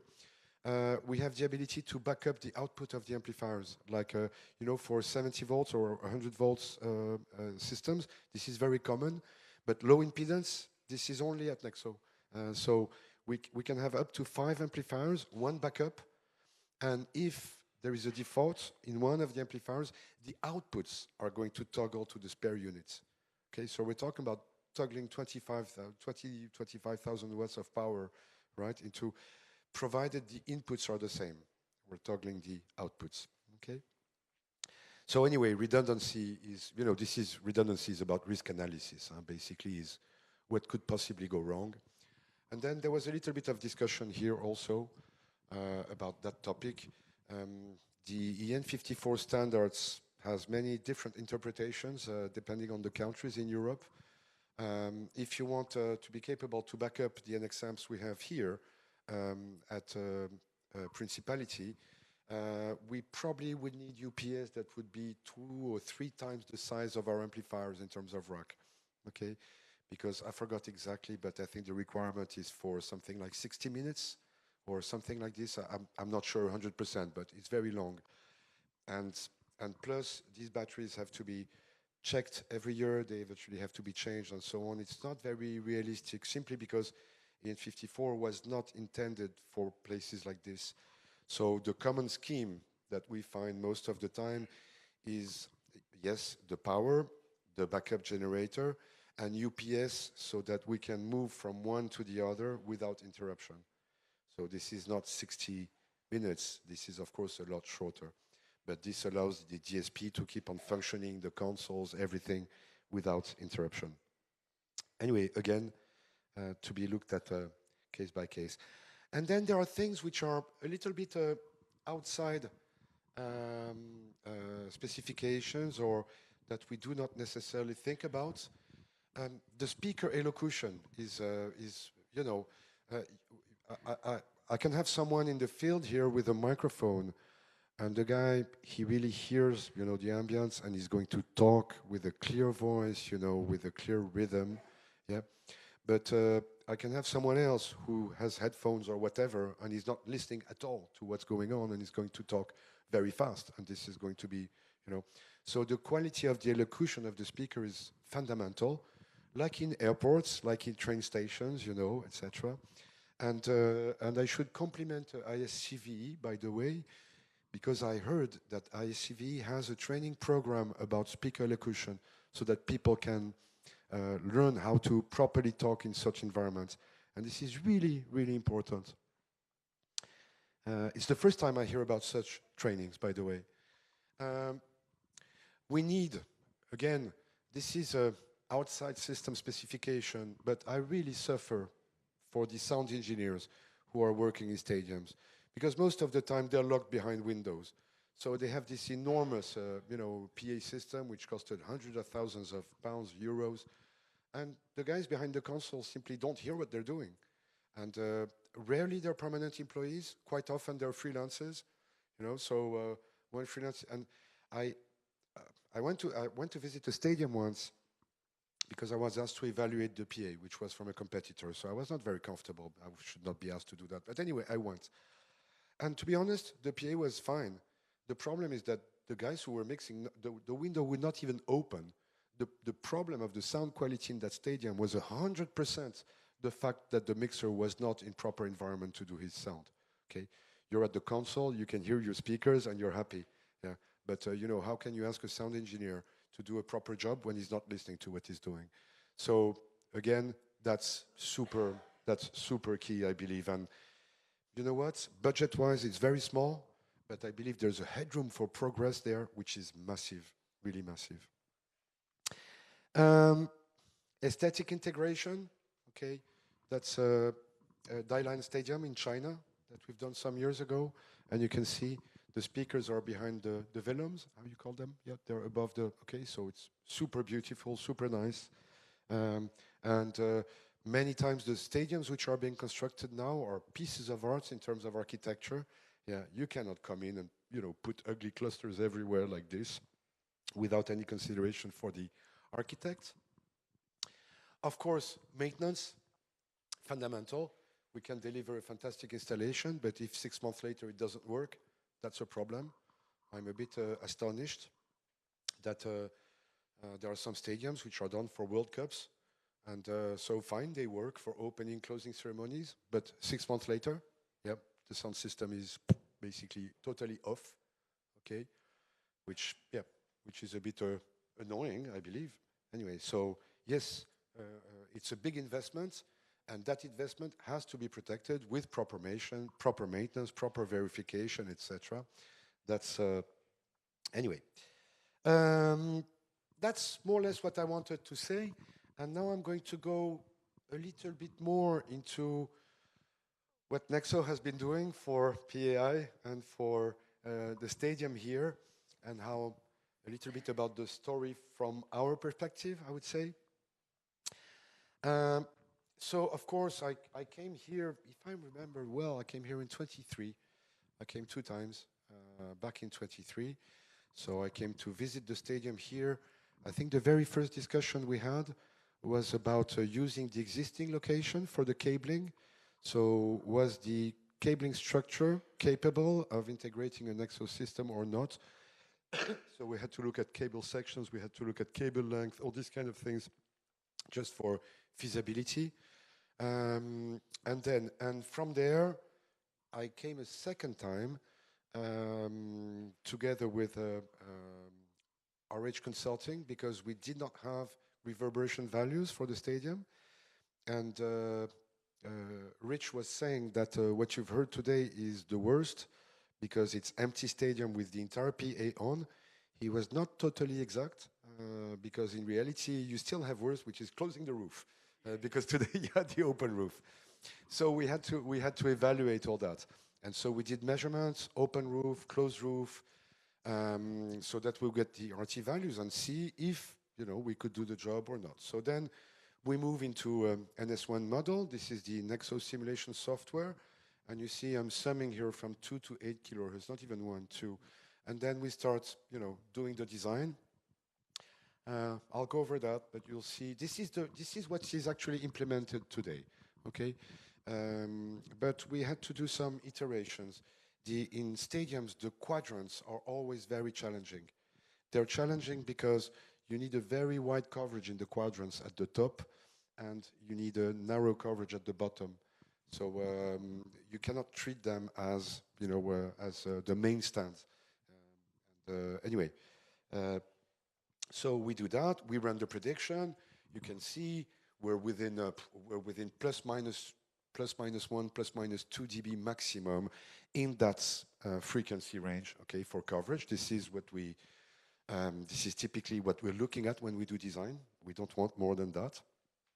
Okay, and then we move into there are 2 softwares for acoustic predictions that are essentially being used, which properly model the speaker systems, and these are Catacoustics and Ease. Ease is the most common one today. So then Ease will allow us to have not only the direct sound, which is in fact the same that what we get in NS1, but will allow us to have all the values which this time feature the interaction of the room, the interaction of the venue. Okay, so we're talking about intelligibility, clarity, we're talking about D to R ratios and all these kind of things.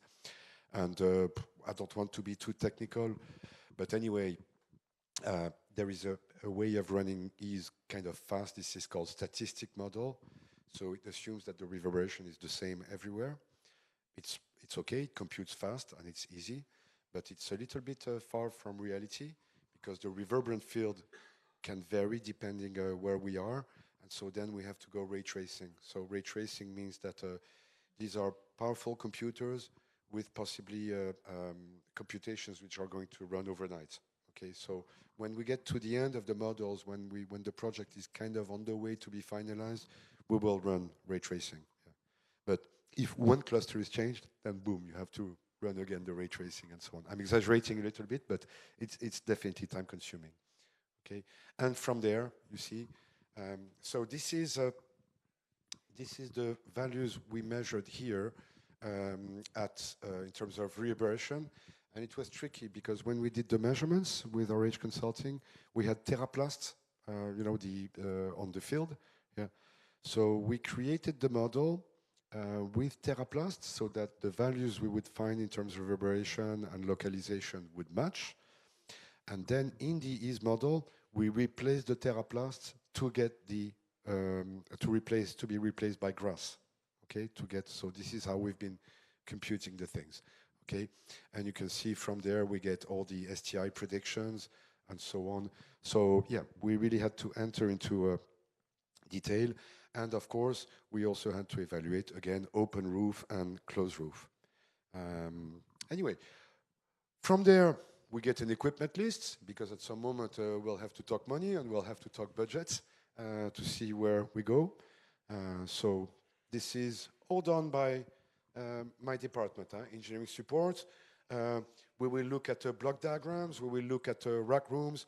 All this work NEXO is doing, yes, we pass it to PAI, and this is their property. Okay, this is this project, and we're being extremely cautious not to create any possible conflicts. So we pass that, and then, of course, there are many, I'm simplifying a little bit, but there are many, many round trips, right, with PAI about, but can we do that? And the subs, can we move them this way? And so on, so on. It's, anyway, we will provide this kind of data also. It's about heat dissipation, power consumption, etc., so that the racks are properly, the racks that you've seen downstairs are properly cooled and powered. We'll give all that. The cabling section. In the case here, that job was done ahead for feasibility study, very simply. Okay, we're going to look at the rigging. You see, we have the frames here, and these parts are standard NEXO accessories for which we did specific computations, okay, for higher wind velocities, okay. But then we have to look at the forces on the clusters, you see, so I can evaluate with wind, I can look at where I am in terms of safety factor, etc., etc. I have a safety factor of 4. I'm in fact getting a little bit close to the limit of what is allowed by Eurocode. Eurocode makes 4 mandatory as a safety factor. If you go below that, you're not allowed, basically. And you have all the forces on all the speakers, kilonewtons. I'm going to pass the details, otherwise it's going to be too boring. That page you've seen earlier, okay, so this is the ability to control and monitor the installation properly. And this is a little bit specific to my department. Of course, we work pre-sales, okay, so Rich, Nick are going to come to us and say, hey, François, we have a lead for that project and blah, blah, here are the drawings. Can I have a section view? Thank you, etc., etc. You know, these kind of exchanges. But it is systematical that on a project, the definitive height is not the one that was foreseen at the beginning. Because in any work, okay, during the construction, there are changes which are going to occur, which require follow-up, okay? You cannot, you know, assume that what you've designed originally is what is actually going to be installed. So you have to follow up. And we do that all the way down. I'm not saying we do that all the way down for every single project at NEXO, including projects with 2 ID24s. But for everything which is really visible or critical in terms of safety and so on, yes, we'll do that. And we will go all the way to the end to do all the measurements to confirm that it's fine. And if there are issues, it will be on us to fix these issues. Okay, so you can see here the values that were measured, empty stadium, the level, the STI values we found. Here, Nicolas and Christophe and Stuart, at that time, that was November 23, if I remember well. And we found some points that were a bit critical from that time. We find values which were low, especially in the quadrants.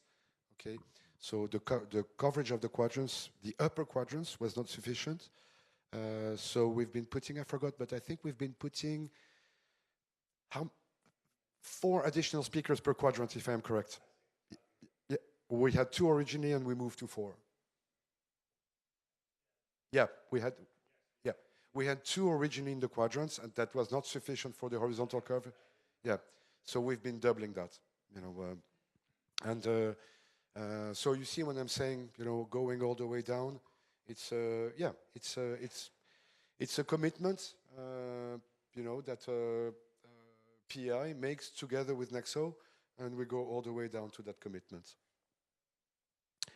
All right, the first game, can I say, the very first game that occurred here with the new PA was France-Wales. I'm not going to say anything. Guess who won? Ooh. Anyway, so that was nice. No, it's very, very nice celebration and fantastic opening. And so, yeah, so great thank you to PAI. I'll quickly finish my presentation anyway. Of course, with that level of experience that we have and support with stadiums, yes, we have many, many references. I've not been updating. We're working quite a lot in Morocco today because there is the World Cup that will occur there and so on. So less news from Morocco, where when I'm talking about that, you know, it's about gantries which are moved, you know, 10 meters away from the original position, you know, and so you have to reconsider everything. Really, following up is crucial, okay? So, you know, we do arenas, we do Swansea Stadium, which is, 20,000 people, and we did it with point sources, plus series, not line arrays. But the reverberation conditions there would permit to do point sources. When it becomes too reverberant, obviously there's no other choices than line arrays. Stade de France, I already mentioned too many times. You can see here, and you can see, I did not talk about the pitch. Just let me, you see we have these clusters here. These are the main clusters, and you see these guys here. Yeah. This is 32 S12, which are just for the pitch. The requirement there is not 106 dB, it's 96, okay?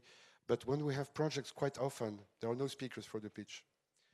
If the venue manager, if the organization which is managing the venue considers to have, concerts and audience on the field, you must be capable to talk to the people on the field. So you must have a pitch system. Again, not calibrated to the level of the, but anyway, yeah, that's fundamental. I'm not going to go over dramatic events, but you remember 2015 when we had the terrorist attack in Paris, in the Stade de France. Yeah, people at the end of the, they let the game go, people went out, and when they went out, there was a rumor saying that there were still some terrorists outside. So 20,000 people got back into the stadium, yeah, on the pitch, okay? Which was the first case. We always talk about voice evacuation, but the standards now for safety have changed because the stadium can also be considered as a shelter, from a threat which is outside, which is exactly what occurred that day. And thanks to these speakers here, yeah, the authorities could talk to the people on the pitch and tell them, look, you're safe here, don't move, and at the time we will tell you, you can go outside, now it's safe, you can go. Again, you see, super, super important. To be honest, I was to be at the Stade de France that evening with my sons, and it was packed, so I could not go. And then I heard about the stories, and I was online with the sound engineer there on the telephone and so on, and he managed super well and so on. I was very, anyway, we anticipate all that. We anticipate it because it might happen, and sometimes it happens. Opta Stadium is a fantastic reference we have in Perth, in Australia. You can see here, specially designed rigging system. You can see it's open here. So the computation node, the structural analysis for that cluster is 250 pages, okay? Because the wind velocities are super high, and you have subwoofers which are integrated together with the S12. And here we are again. And maybe a last one. So this one, and Toyota Stadium in Japan, which was hosting the World Cup of 2019. Sorry, just before the COVID. Okay, and that's one of the latest references we have. It's Everstone Stadium in Liverpool, which is also a nice, super nice reference for us here in UK that we're very proud of. And anyway, and I don't know, Rich, how many times we've been there. A little bit like here at Principality, quite often. There's a nice hotel next to it, which is called the Titanic. We're very familiar with it. And anyway, so this is, end of my presentation. Thank you very much.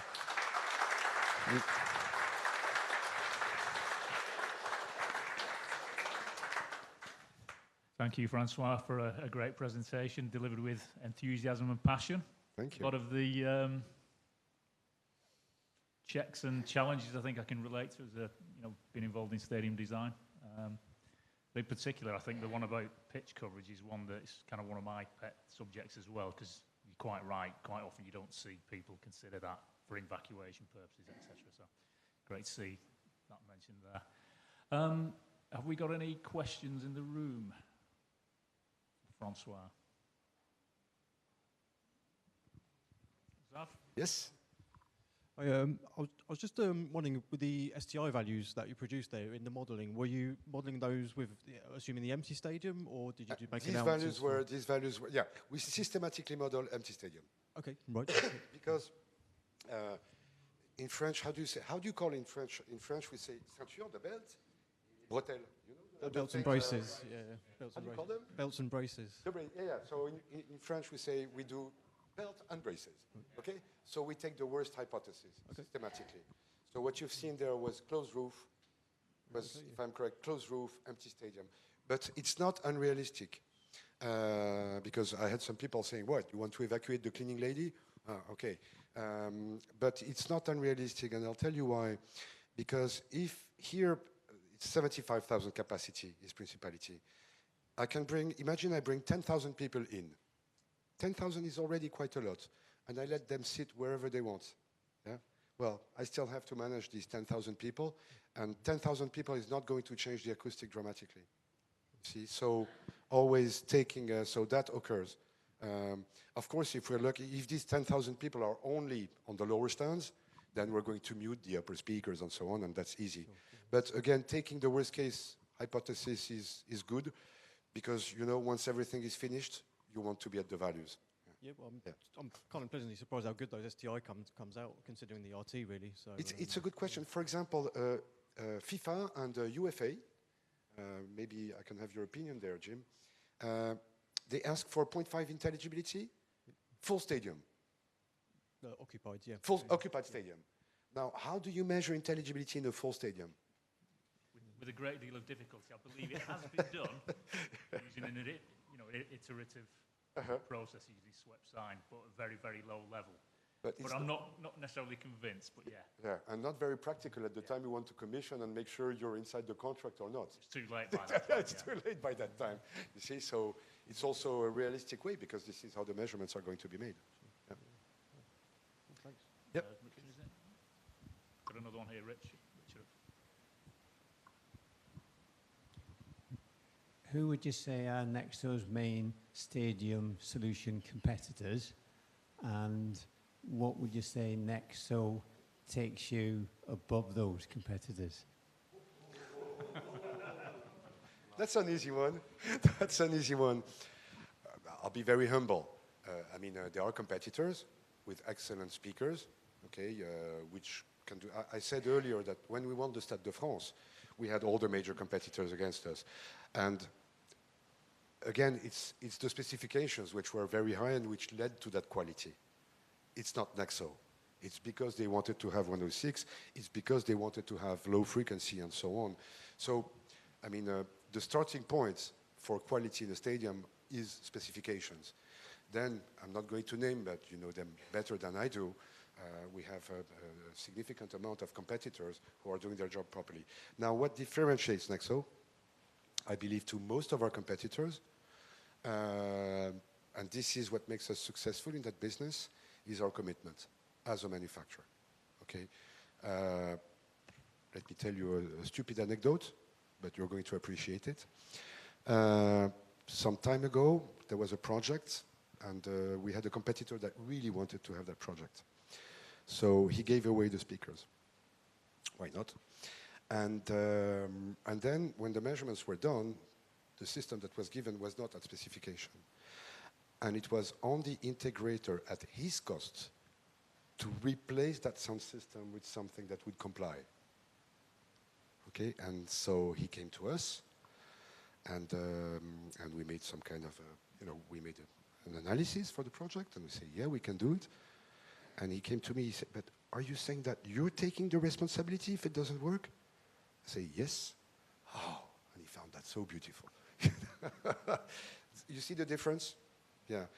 Stadium, it's not about, sorry to say, it's a volume of loudspeakers which are important. It's a big budget, yeah.